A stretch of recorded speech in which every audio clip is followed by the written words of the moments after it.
Thank you for joining us today. It is really my pleasure to be here at the After the Fire 2025 Wildfire Leadership Summit. It's my first time here, so thank you for the invite. And your commitment to advancing thought leadership is truly commendable.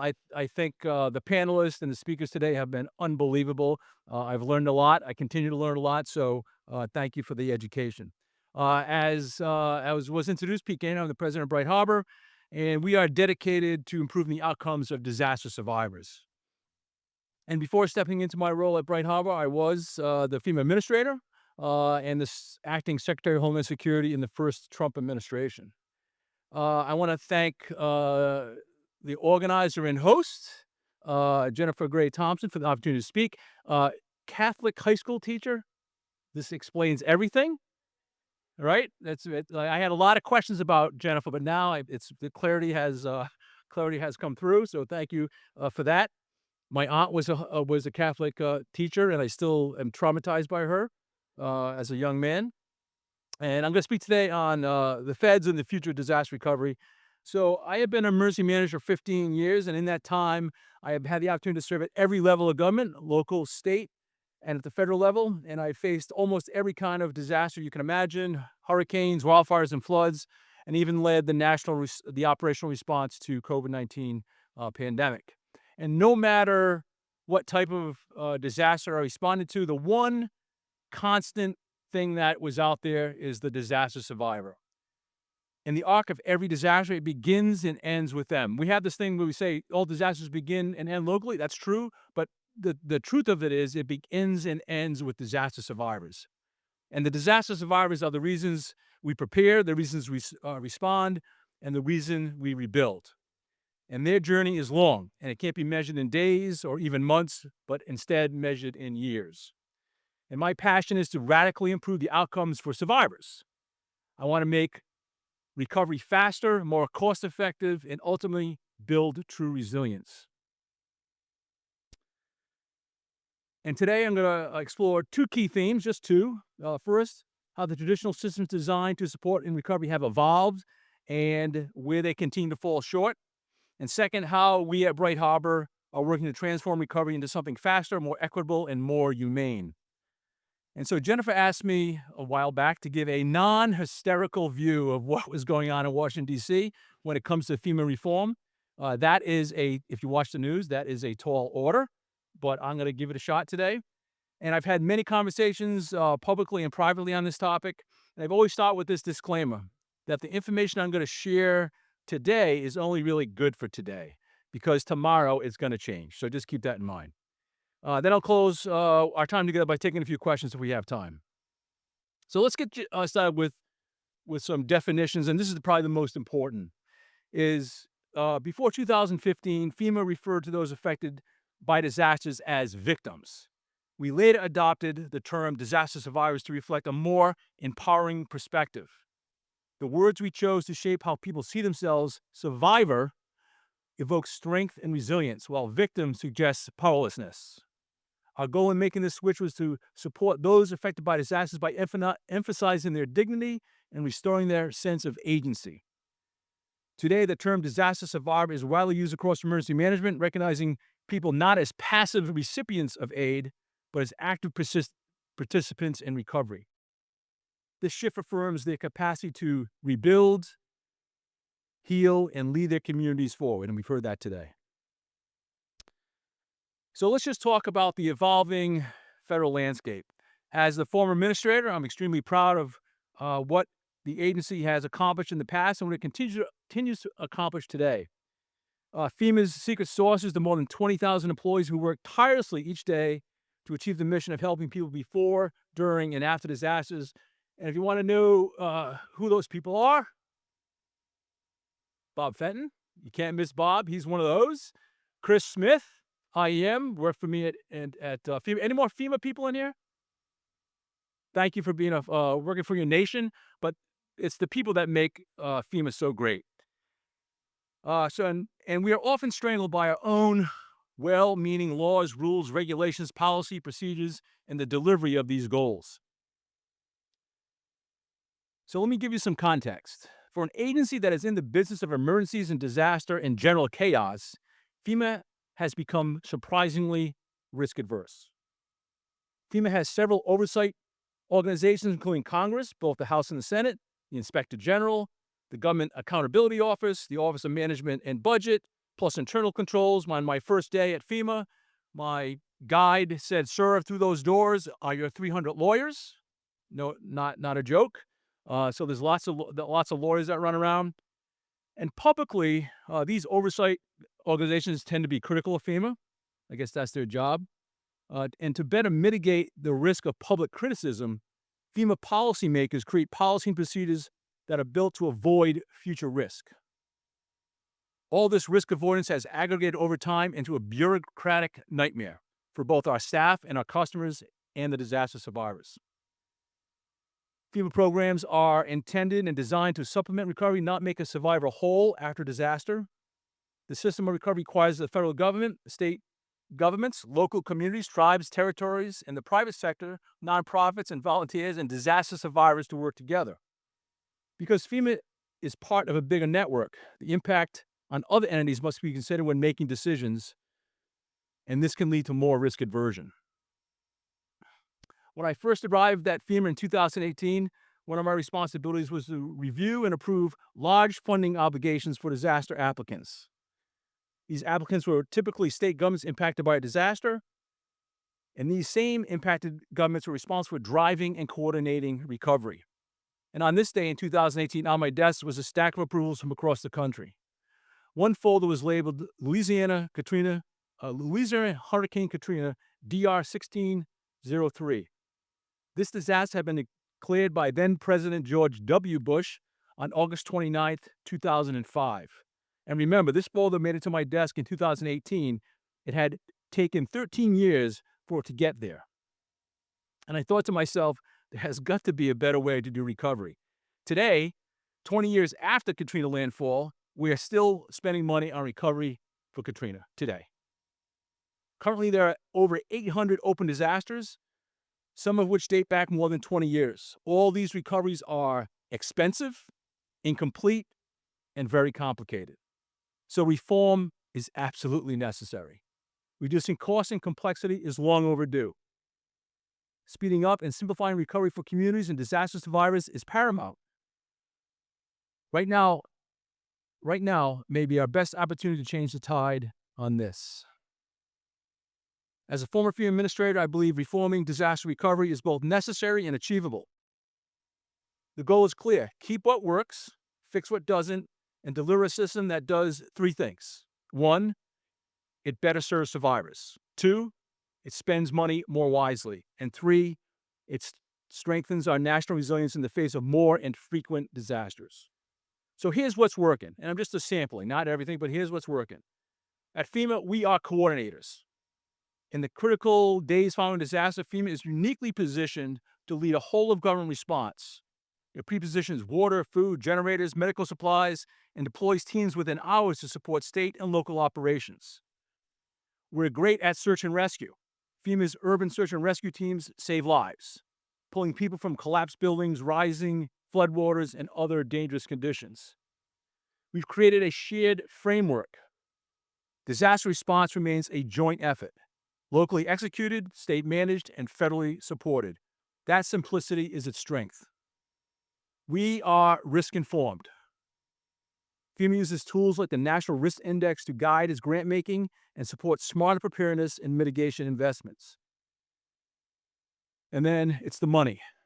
FEMA is a reimbursement agency. Communities rely on federal support to recover. These funds are crucial for reopening schools, repairing roads, and restoring basic services that allow life to move forward. And together, these components form a strong foundation. But we can't ignore the parts of the system that need fixing. Survivors have had bad customer experiences when applying for help. I know many of you have probably gotten the dreaded determination letter from FEMA. Project costs are often too high, and most state and local governments haven't taken resilience seriously enough to make the cost of recovery manageable. As the administration considers how to reform disaster preparedness and response, it should focus on a couple of ideas. The system needs to be simpler, faster, and more transparent. And most of all, it needs to be survivor-centric. And the first order of business we have to do is improve customer service and the experience of survivors. FEMA's programs geared towards helping individual households represent a small share of the total disaster spending, but have an outsized effect on its reputation. The maximum grant award a household can receive for housing assistance, or IA, individual assistance, is about $43,600. That's the maximum. Few households receive anything close to that maximum amount. The vast majority of people receive a few $1,000s after a demoralizing cycle of rejection and appeal. We need innovation in order to fix this customer service experience.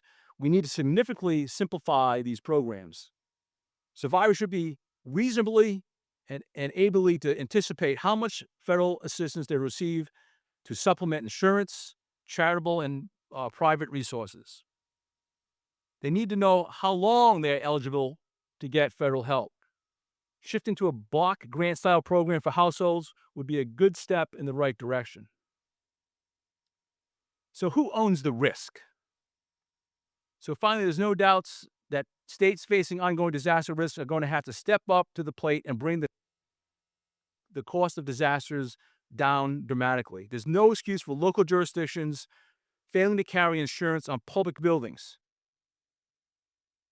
But many don't. Matter of fact, the great majority don't, because they know that FEMA will pick up the tab.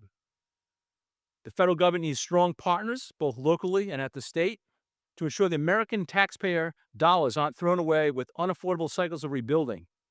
State legislators should show that they can be strong partners by allocating funding for insurance recovery and resilience, while updating building codes and land use policies to reduce the damage from repeated disasters.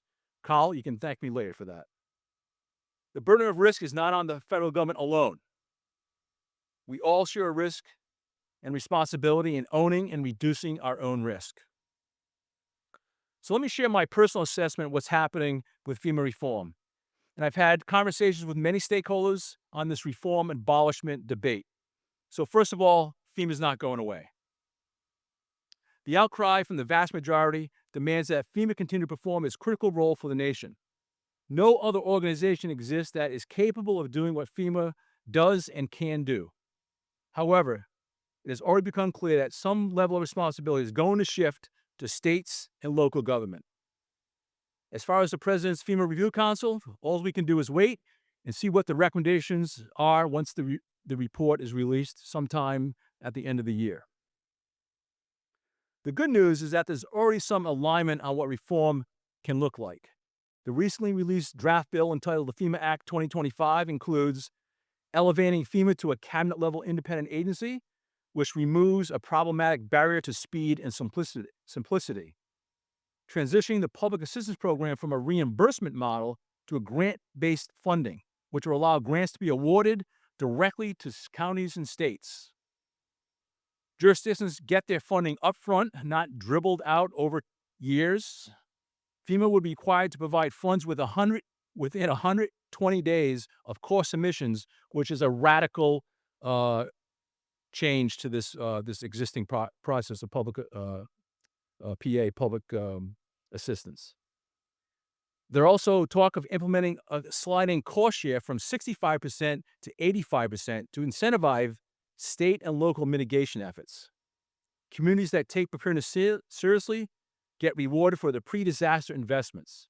Typically, it's a 75-25 split. And if you're really nice to the president, maybe you can get 90-10, but typically it's 75-25, but the 65-85 gives people a little more incentive. The establishment of a recovery task force to close out almost 1,000 unresolved disaster declarations. This improvement allows for valuable human capital to be reassigned where it matters the most, supporting the disaster survivor. Creating a single streamlined application for survivors for applying aid, reducing administrative burden and the mystery of recovery. Removing restrictions on non-federal donations. This encourages charity involvement and public support to boost assistance available to survivors. This simple rule change will help close the gap of unmet needs and underinsurance. States would gain greater flexibility in choosing emergency housing solutions tailored to each disasters needs. Permanent repairs for damaged homes, not temporary, not interim work, but real permanent rebuilding authority. And finally, a revision to FEMA's mitigation framework that would speed project recovery delivery and reduce costs through better coordination across federal funding programs. So what will the future look like? FEMA will remain essential, while states and local governments will take on a greater disaster responsibility. The FEMA Review Council recommendations will likely shape this long-term policy direction. The FEMA Act of 2025 would elevate FEMA, speed funding, and drive recovery faster for communities. It will also streamline aid, invest in more mitigation, and expand the state's flexibility on improving costs and resilience. Like everything else in DC these days, the future is uncertain. What exactly FEMA reform will look like in the end, no one knows, but I do know that reform is on the horizon. So let's move on to my next topic, is making a difference in the disaster landscape and how to change that recovery paradigm. So a question: if you had to improve one piece of disaster recovery system today, where would you start? Customer service, speed, simplicity, or transparency, or maybe all of it? In recent years, the United States has witnessed an alarming increase in the frequency, intensity, and cost of both natural and human-made disasters. From record-breaking wildfires and hurricanes to widespread flooding, extreme heat, and public health emergencies, the cumulative impact has placed unprecedented strain on communities, emergency response systems, and critical infrastructure. Beyond the immediate devastation, survivors are often face a long and complex road to recovery, grappling with housing instability, economic displacement, mental health challenges, and fragmented support systems. With climate change accelerating these trends, disaster preparedness and resilience are no longer optional. They're urgent imperatives. In this rapidly evolving landscape, innovative solutions are essential to help agencies not only anticipate, respond to, and recover from crisis, but also support survivors through the long tail of recovery and rebuilding. The scale and frequency and severity of disasters in the U.S. are all accelerating. This is amplifying the financial toll on communities and survivors alike. Now add to this an era of mounting disaster risk, and the numbers speak volumes. Since 2020, the United States has averaged more than $20 billion disasters per year. Those are just the ones that made $1 billion. There's many more disasters than that. But $20 billion disasters per year, and this is twice the record rate that we've seen a decade ago. The threats have evolved, but our systems of recovery have not. And they weren't designed to handle disasters of this scale and complexity. They weren't built for today's reality, marked by cascading crises, compounding events, and increasingly vulnerable populations. Recovery is the hardest, slowest, and most demoralizing phase of emergency management, and you know it best. For many disaster survivors, this becomes the breaking point. And once the flames are out or the floodwaters recede, survivors are left to face an entirely different kind of storm, one with fragmented systems, confusing paperwork, and endless bureaucratic hurdles. And at the same time, they're juggling basic tasks of survival, finding safe temporary housing, getting their children back to school, and return to work to maintain their income. And on top of all of that, they handle this additional, unasked for responsibility of managing their own disaster recovery. This is not just a task, it's another full-time job. And for most survivors, this process is overwhelming, dehumanizing, and deeply isolating. And there is no roadmap. There is no clear path forward, just a brutal cycle of trial and error, one step forward, two steps back. And it all must be done while they are displaced, grieving, and too often alone. This is the second disaster, and it's not a failure of compassion, it's a failure of systems. And it's time we change that. Recovery should not feel like a scavenger hunt. And that's exactly what we created. A tangle of disconnected programs, siloed systems, dense technical language that is almost inaccessible to those without the time or the digital literacy or stable housing or a reliable internet to kind of sort their way through it. And many survivors don't have those luxuries. So we must stop expecting disaster survivors to navigate this alone. We must build systems that are accessible, integrated, and human-centered. Because when recovery fails, it's not just an operational failure, it's a moral one. And another question: what one change, big or small, could your organization make today to better support disaster recovery in your community? So let's talk about insurance a little bit. The U.S. faces a growing crisis of home underinsurance and non-insurance as climate disasters become more frequent. Millions of homeowners lack adequate coverage, meaning their policies don't cover full rebuilding costs after a total loss. Rising construction costs, inaccurate valuations, and soaring premiums, especially in the coastal and wildfire zones, fuel the problem. In some states, insurers are withdrawing entirely or refusing renewals, leaving families with few or no options. Studies suggest that 2/3 of U.S. homes are underinsured, and nearly 40% of homeowners don't realize they have a coverage gap. Homeowners nationwide are running out of options, especially in high-risk states like California and Florida. Worsening wildfires and regulatory caps on rate hikes push major insurers to stop writing new policies or withdraw coverage entirely. Florida faces a hurricane-prone climate, skyrocketing litigation costs, and insurer insolvencies. 6 companies collapsed in 2022 alone. Farmers Insurance exited the state in 2023, citing unsustainable risk. While California's crisis is driven by wildfires and regulation and Florida's by hurricanes and lawsuits, the outcomes are the same: higher premiums, fewer carriers, and more underinsured households. This weakens stability, erodes resilience, and shifts recovery burden onto survivors and taxpayers. And the takeaway is insurance, which was once reliable, is no longer guaranteed to come to the rescue. Strong home ownership rests on 2 pillars: access to adequate insurance and the ability to sustain local services through taxes. Well-insured, well-maintained homes retain higher value, reduce overall claims, and can lower premiums. Communities with strong zoning and building codes and a resilience culture recover faster and attract investment. And the opposite is devastating. In Paradise, California, many lack insufficient insurance. Whole neighborhoods were abandoned after the wildfire destroyed the town. Families never returned, leaving vacancy, shuttered business, and an eroded tax base. Things were made worse by damaged infrastructure and the lack of housing. Uninsured properties drag down safety, resilience, and economic prospects. Research from Wharton confirms that without insurance, households and businesses are left to rely on limited public relief. This slows recovery and deepens economic losses. Closing the protection gap is just not personal, it's a public policy imperative. So let's just look at a couple of Bright Harbor customers in Los Angeles. Recovery is often made more challenging by systematic underinsurance and inconsistent support. Survivors face FEMA denials, conflicts with landlords, and delays in accessing grants. On average, underinsurance leaves a gap of over $206,000, falling about 27.5% short of recovery needs. For 67% of the clients, their losses extend to nearly all of their personal property.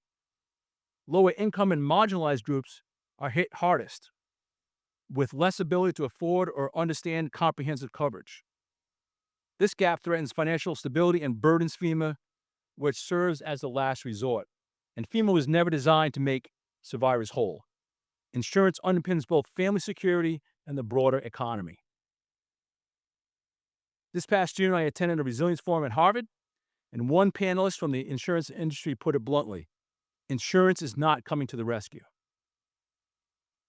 Having proper home and property insurance provides a vital safety net when disaster strikes. The main natural disasters driving costs are cyclones, hurricanes, wildfires, tornadoes, flooding, earthquakes, and severe storms. After disasters like hurricanes, floods, or wildfires, insurance coverage becomes a lifeline, helping families rebuild without carrying the entire financial burden. Adequate policies cover both structure and personal belonging, speeding recovery, and restoring normalcy. Insurance also stabilizes communities.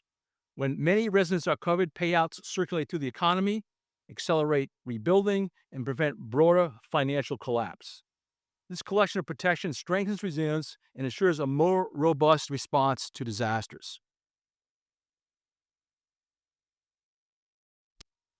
Bright Harbor is the first organization that's building for what recovery should be, not just what it has always been.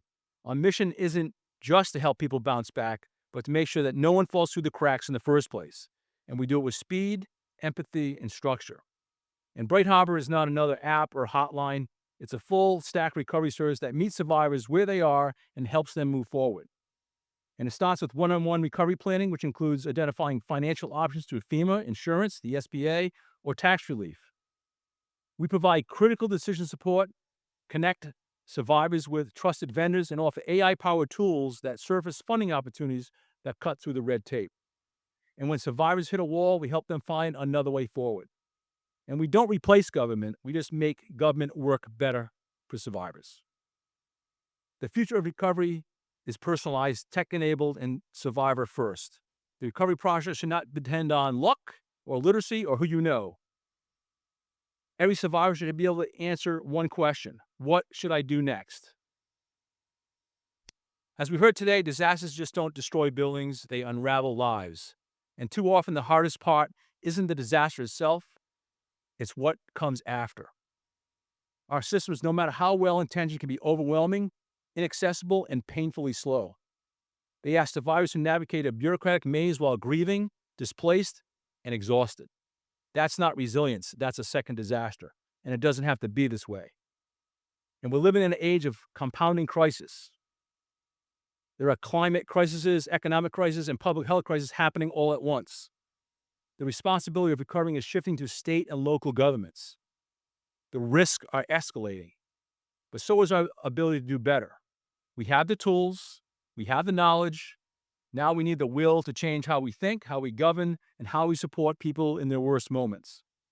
At Bright Harbor, we believe recovery should be fast, compassionate, and clear. And that means fewer hoops, fewer dead ends, and more real options. And most of all, it means starting with the human, not the policy, not the paperwork, but the person. So I'll leave you with this. What if we built systems that worked at the speed of need, that didn't require survivors to be experts in government red tape? Systems that didn't depend on luck or privilege or connections to move forward. And I think that's the future we're trying to build at Bright Harbor, where recovery is not another full-time job. It's a job where no one falls through the cracks, where every survivor knows the next step and never has to walk alone. So thank you for being here today. Thank you for sharing your stories. And if we have time, I'll take a few questions on any topic you would like. Just one thing, if you want a free Bright Harbor membership, if anyone has been impacted by a disaster, you can see me or Emmy. Emmy's in the back, or go to the booth, see us, and we'll send you an email and we'll hook you up. So again, thank you.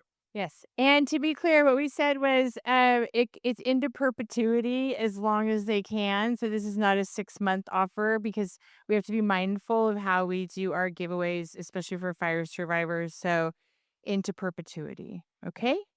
Just a quick question. How did you get into disaster work? Did something happen? Were you in a disaster or how were you impacted It's a that great inspired? story. You want the really inspiring one, or you want the real one? The real one Well, was I retired from the Marine Corps and I did not have a job. And after 3 months of being home, after not being home for almost 30 years, my wife insisted I get a job. And so there was an opening in a local emergency manager in the city of Providence, and I applied for it, and that's where my career started.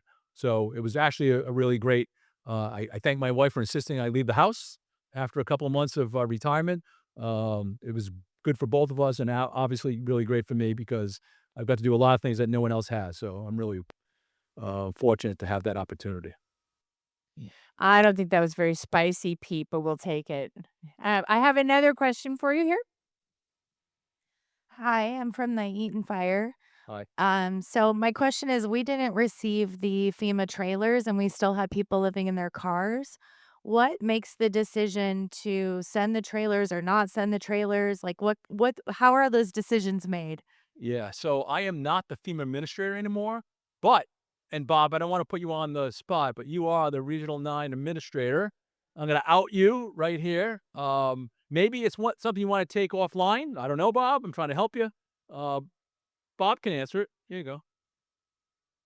You can thank me later, Bob. I'm still doing work for Pete. So, no, the first thing we do is provide rental assistance to everyone and continue rental assistance. When we look at availability of rental units in the Los Angeles area, there's thousands of rental units that are available. And so we cannot go forward and provide any type of direct housing until we would provide it only if there wasn't rental units available. And I think when we look around the Eaton area, we use minutes, not miles, just because everything in LA is so hard to get to. I think we use a 30-minute or 1 hour time span, which may be 10 or 15 miles. We come up with about 5,000 rental units are available in that area. So, and same thing with the Palisades. And then we look at a certain amount of based on the fair market rental rate that we would give people. Also, we gauge on who's coming to us and asking for rental assistance or continuing housing assistance. Those numbers are pretty low right now. If you do have people that need help, they should be coming back to us and getting rental assistance, and then they should go ahead and rent. I think most of the problems that people have with renting isn't the availability, other than Maui, which there is no availability, but most places I go to, and some of the rural areas, obviously, where there's no other housing around those areas. But most places, it's accessibility that's an issue. No, it's accessibility, meaning that we will give people rental assistance, and they may be getting funny to us to rent, but they are unable to pass the background check, or they're not able to provide enough capital to show that they make 3 times the income to the rental costs. And so it's an accessibility issue, and that's where I think local government, NGOs really have a role to step in and help, because we're providing funding to help offset the rental costs until they can re-enter the rental market. The other thing I would say is that 70% of the people in the fires in LA are renters. Only 30% are owners, and renters should re-rent. And our funding is to provide you temporary assistance to rent until you can re-enter the rental market and rent on your own. Those that are owners comes the insurance issue, right? And we look at you're having to exhaust your LE or LOU before we will then step in and provide you additional funding after that.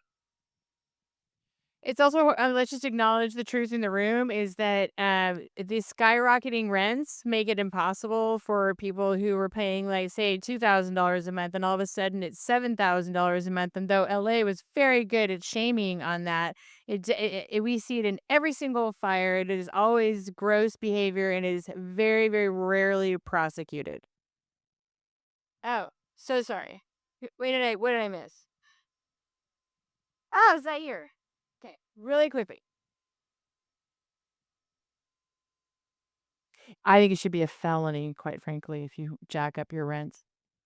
No, it was a piggyback question onto that, because how do you get I'm sorry, he set you up. No, no, He no definitely surprise. set you when people aren't being cleared for the rental assistance, which is the ongoing problem, honestly, and they can't get to the rental assistance to even get to that part because they've been denied 100 times, which is happening by the hundreds, is why you don't have so many people that actually are in the rental system program. So I just want to address, how does that happen to actually qualify so you can when they do need the assistance? Sorry, Bob. You were just coming by for a little massage. We're almost done. Overtime, so. So I'm gonna say, what Pete briefed on our complex programs and the complexity and the fact that he's helping people navigate our programs is underscores the need to make our programs more efficient. And we got there not because FEMA sat there internally and said, "Let's come up with these great programs." These are thrust on us by Congress after numerous disasters, and with ways to reach different parts of the population. So they become overly complex to get there. So that's the first thing that people have to navigate. The second thing is the insurance issue that was talked about. Many people have to, when they register to our program, not only do you have to show that they're a homeowner or a renter, right, that they lived in the home and it was destroyed, or they've been displaced because of the fire, and we'll have an inspector usually go do that. Or in LA, we've been able to validate geospatially because we know everything that's destroyed by this time. So if you're insured, you should use insurance first. And unfortunately, we give you a letter saying you're denied, which kind of confuses people. Really, what you need to do is come back. And once you exhaust your insurance, you're now eligible for the program. So that's where I think the confusion first starts. The second part of it is if you do not have insurance, you should be going through our program. And our recovery centers have people that, in the first year that we were down there, the first 9 months, we had recovery centers open that gave that person to person discussion, help people walk through those type of issues, help them with the documentation, help them with any appeals they want to provide, those kind of things. But uh, if there's a specific case, I could get with you offline and I could give you the answer for a specific case, but there's many reasons. A lot of it is that we ran into LA, maybe not impacted by the fire, maybe just the smoke or those kind of things. Not They had insurance. They might not have been met the legal qualifications for a citizen in the U.S., which we can only provide assistance to legal citizens or those that have meet the alien status requirements for the U.S. So there's a number of ways why people don't come into our program. I think the biggest issue is the one that I mentioned is that there's availability of rental units, but accessibility and getting people into them and getting landlords to allow them to do that in a market like LA is difficult. And that's really where the regulation exists at the local government level for all that. They're the ones at the county, the city that need to step in. And then I think bringing together nonprofits, I've met with many of them along the way that help people with housing. And we need to continue to work on that. I think it's one of the big areas that we need to figure out how to fix as we go forward. Thanks, Bob. Thanks, Bob.